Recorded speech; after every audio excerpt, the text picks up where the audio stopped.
Assalamualaikum warahmatullahi wabarakatuh. Perkenalkan, saya Rina Rustiani.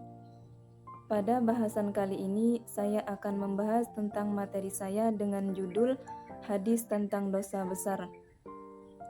Baiklah, sebelum memasuki pada hadis tentang dosa besar tersebut, ada baiknya kita mengetahui dulu pengertian dari dosa besar tersebut.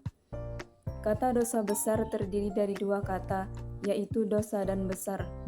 Dosa adalah perbuatan yang melanggar hukum Allah atau hukum agama, sedangkan besar adalah lebih dari ukuran sedang.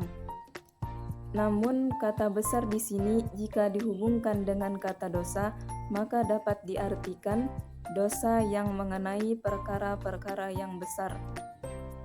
Jadi dapat diambil kesimpulan bahwa dosa besar adalah perbuatan yang melanggar hukum Allah atau hukum agama yang berkaitan dengan perkara-perkara atau hal-hal yang besar.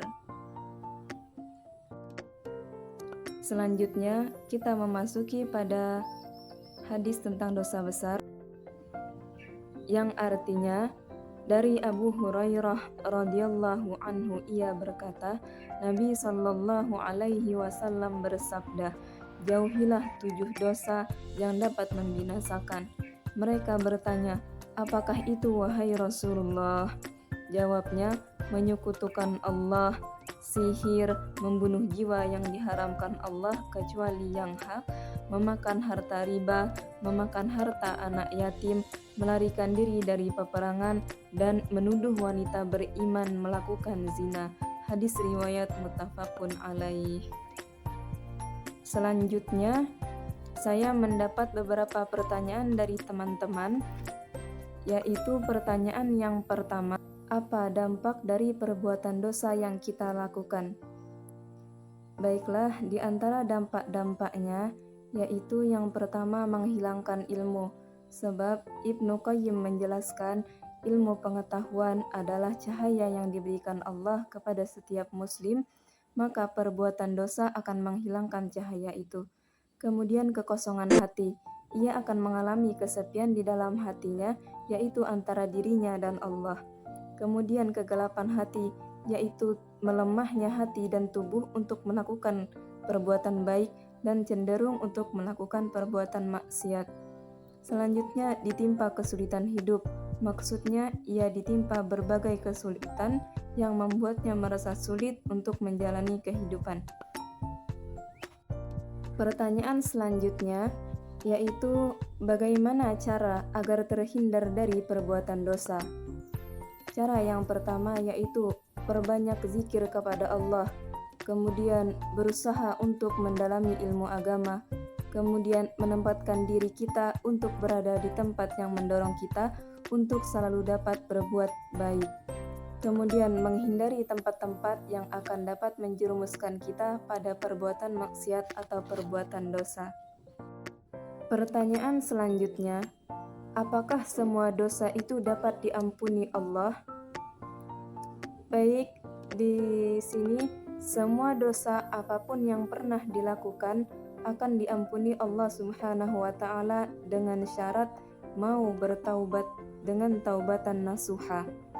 Taubatan nasuha itu adalah taubat yang sebenar-benarnya, yang semurni-murninya, yaitu menyesali atas dosa-dosa yang dilakukan dan berniat sepenuh hati untuk tidak melakukan lagi di masa akan datang. Pertanyaan selanjutnya, bagaimana ciri-ciri dosa yang sudah diampuni Allah? Di antara ciri-cirinya yaitu hati merasa lebih tenang, kemudian suka berkumpul dengan orang soleh, kemudian menyibukkan diri dengan ibadah, selanjutnya akhlaknya lebih baik. Pertanyaan selanjutnya, apa tanda diterimanya tobat seseorang itu? Di sini Sayyid Muhammad bin Al-Karim menjelaskan ada 4 hal tanda diterimanya tobat seseorang. Yang pertama yaitu menjauhi segala pertemanan dengan orang-orang yang suka berbuat maksiat. Dengan begitu, ia akan terhindar dari kebiasaan-kebiasaan sebelumnya. Kemudian yang kedua, menjauhi segala perbuatan yang menjurus ke dalam dosa dengan bekal ilmu dan ketaatan. Kemudian yang ketiga, mengesampingkan kesenangan duniawi dengan mengambil secukupnya. Kemudian yang keempat, seseorang yang diterima tobatnya akan menggunakan segala anugerah dan kepunyaannya sebagai sarana dalam menjalankan kebaikan dan ketaatan kepada Allah Subhanahu wa taala. Sampai di sini dulu bahasan pada kali ini. Apabila terdapat kesalahan, saya mohon maaf. Saya akhiri. Assalamualaikum warahmatullahi wabarakatuh.